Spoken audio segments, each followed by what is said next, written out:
Le Seigneur soit avec vous. Et avec votre esprit.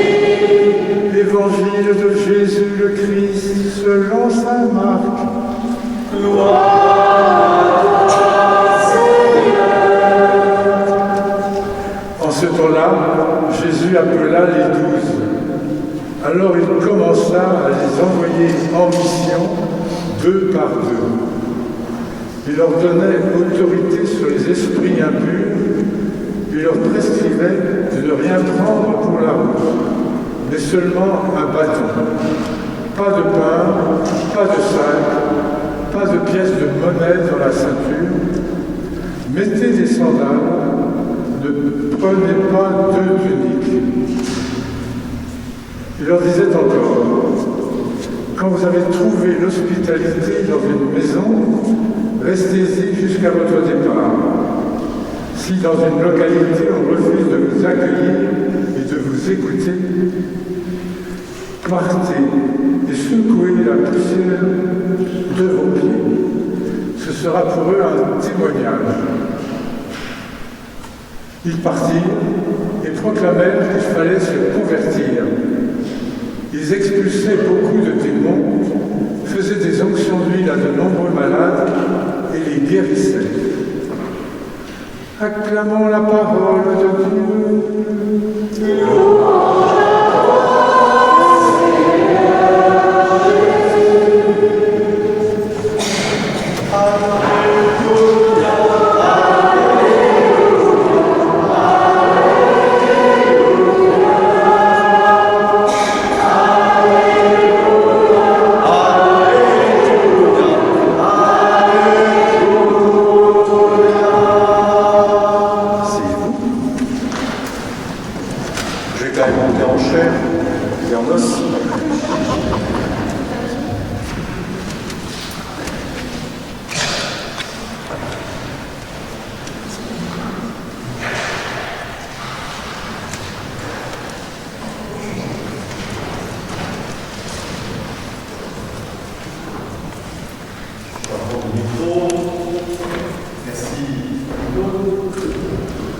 Vous connaissez la boutade de Sacha Guitry qui disait que le mariage, c'est l'union de 2 pour ne faire que 4.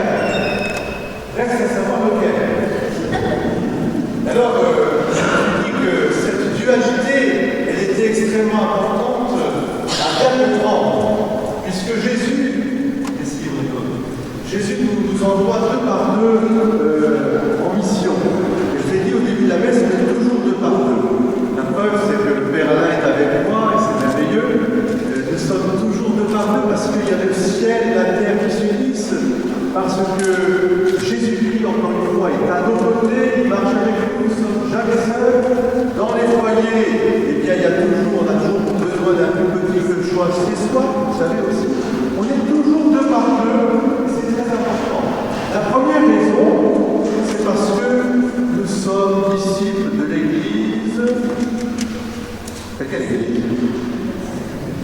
L'Église universelle, je ne connais pas. Si, je connais un peu l'Église. Quelle Église?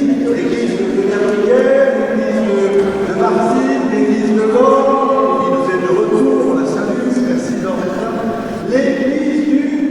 voilà, l'Église du Christ. L'Église du Christ. Vous comprenez? Nous sommes disciples du Christ. C'est son Église. Et il nous envoie 2 par 2 pour éviter justement que certains aient la tentation d'en faire leur Église. Ce n'est pas le but. Le but, au contraire, c'est d'ouvrir largement les portes à toutes et à tous, aux plus petits comme aux plus grands, aux croyants, à ceux qui se posent des questions, aux agnostiques, voire même aux athées qui sont là peut-être, eh bien, ils peuvent rentrer parce que c'est l'Église du Christ. Et l'Église, elle est pour tout le monde, sans exception de personne. La deuxième raison, évidemment, c'est qu'on a besoin d'être s'entraider quand même. Qu'est-ce que serait un prêtre sans des brebis? Petites brebis de Dieu. Regardez, elles sont là, je vois Augustin qui est là, il salue aussi. Une petite brebis du bon Dieu. Qu'est-ce que serait? On s'ennuierait. Et qu'est-ce Qu'est-ce que ce serait qu'une famille sans les parents, les grands-parents, les enfants? On a toujours besoin d'être ensemble. Et c'est aussi un témoignage de vie de famille. Mais ça vient de Dieu. Parce que Dieu, au commencement, je vous rappelle, il créa l'homme et la femme pour être ensemble et d'entraide. Et alors, il va plus loin, puisque Dieu, deux par deux, où est-ce que je vois encore deux? Très important dans la Bible, deux. Et deux, alors il y a deux testaments, c'est vrai qu'il en faut bien, mais vous avez raison, on va dire deux testaments, mais il y a les deux, à Moïse, sur le mont Sinaï, qu'est-ce qu'il y a? Les deux tables de la loi, qui ne font qu'un, et Jésus le redira de ces deux commandements, tout dépend. C'est quoi les deux commandements qui font qu'un? Noël, le premier commandement, tu aimeras Dieu de tout ton cœur, au niveau des sourds, ça l'arrange quand il est sourd, c'est bien. Noël, tu aimeras Dieu de tout ton cœur, de toute ton âme, tes forces, et le prochain comme toi-même. De ces deux commandements ne font qu'un.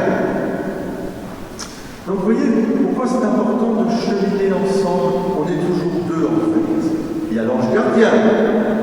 Oh, quand on se salue, on dit bonjour. Bonjour, salut et salut la compagnie. Ils sont là les anges. Ils veillent sur nous.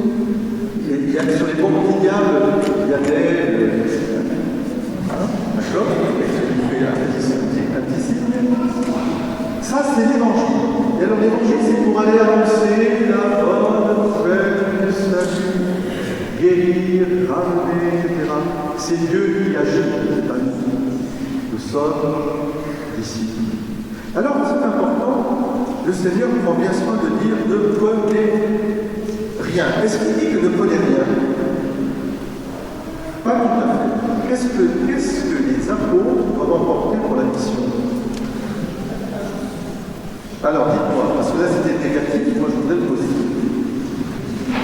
Oui, la tunique, ça vient après. La tunique, ils sont habillés quand même. On n'est pas à Bénézie, les nudistes. Non. Alors, ils ont d'abord un bâton. À votre avis, pourquoi on demande aux disciples d'avoir un bâton? Pour Pascal, eh bien, pas tout à fait, mais un peu quand même. Le bâton dans la Bible, où est-ce qu'on le voit ce bâton? Moïse et Aaron.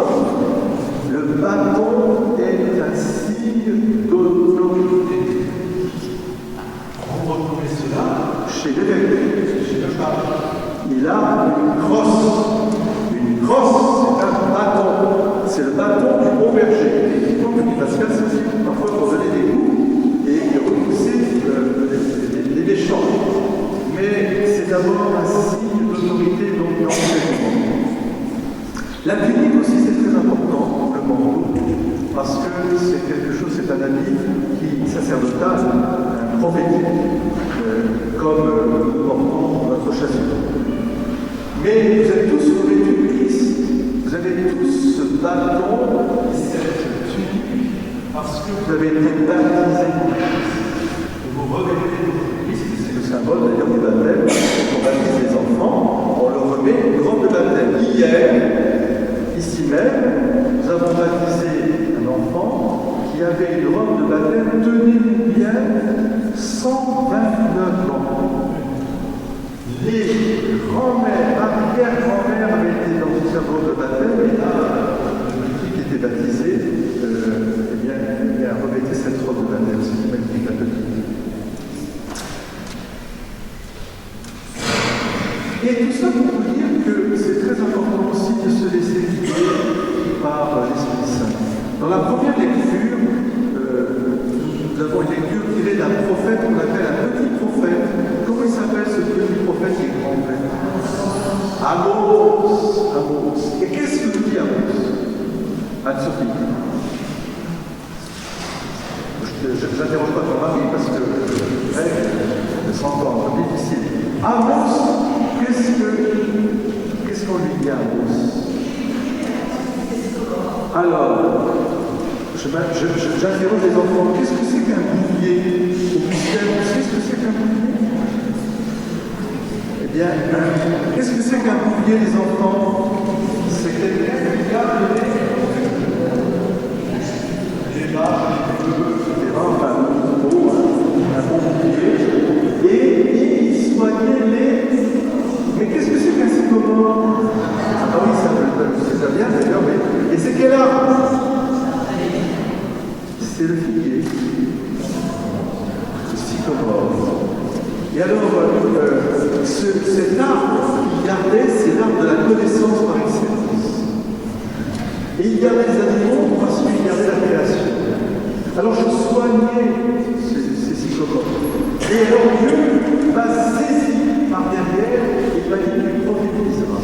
Et bien aujourd'hui, en ce dimanche, sur un modèle du jour, vous puissiez être comme Amos qui correspond au mouvement de salut divin. Nous sommes tous appelés à être envoyés par le Seigneur pour apporter la bonne nouvelle du salut. Oui, nous ne soyons pas des chrétiens, comme dit le pape François, des chrétiens canapés. Des chrétiens engoncés dans leur canapé, qui ne bougent pas. Mais accueillons l'Esprit Saint là où il vient. Par exemple, je suis tellement heureux de voir Pascal, Marianne, qui sont là, nos amis belges, qui sont venus en camping-car. Et ce sont des pèlerins. Et ils viennent de pèlerinage en pèlerinage, ils vont aller bientôt à Londres, c'est ça? Vous serez à Londres bientôt. Hein? Avec votre petit chien Oscar, qui est tout gentil. Ah, c'est Carlos. C'est Carlos. Bon, ma foi. Eh bien, vous voyez, vous êtes missionnaires aussi. Vous partez et vous allez porter aussi cette bonne nouvelle du salut. Parce que le Christ est répandu et communiqué par les aimants que nous sommes. Et c'est le plan de Dieu de développer la grande famille des enfants de Dieu à travers ce qui semble insignifiant et petit, mais qui est pourtant, je dirais, le reflet de l'action merveilleuse du Christ. C'est lui qui agit en nous. Et toi, Rodolphe, qui est venu en ce dimanche, laisse Jésus passer devant toi. Il est à tes côtés et il va te conduire aussi. La prière pour la France, pour le monde entier pour la paix. Comme j'ai mes frères et sœurs américains qui sont là, je prie aussi pour le candidat Trump qui a eu un attentat, mais qui a été malheureusement pas mortel, mais qui a tué quelques personnes, hélas. Prions aussi pour la paix, pour l'Amérique, on a besoin aussi. Prions aussi pour notre monde qui a tant besoin de voir les messagers du Christ apporter la bonne nouvelle du salut. Amen.